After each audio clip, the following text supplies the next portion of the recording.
I remember one particular time when the Senko had called a meeting to discuss ways in which the school could better support my daughter. He began by saying, "So we think she might not be able to remain here."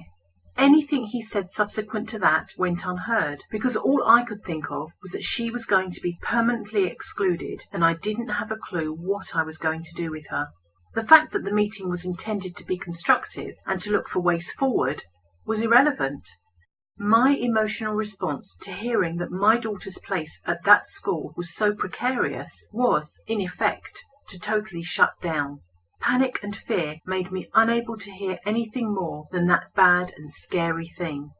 This was many years ago now, thank goodness.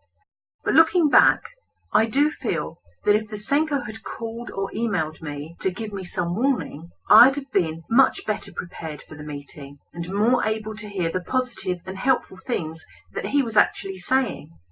Delivering difficult or upsetting news can be daunting, but it can be done in ways that are kind and positive.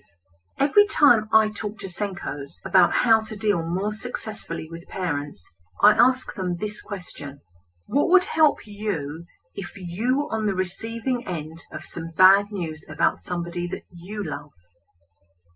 The first thing to remember is that all of us, when we become parents, no matter who we are, all of us are immediately wired up so that our first instinctive response to our child will be an emotional one.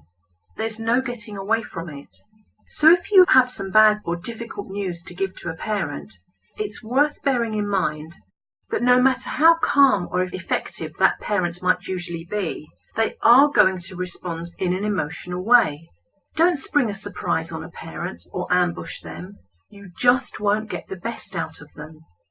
Warn a parent ahead of time, allowing them the privacy they might need to process the information you've just shared. Give them some time to absorb the news before expecting them to tackle it.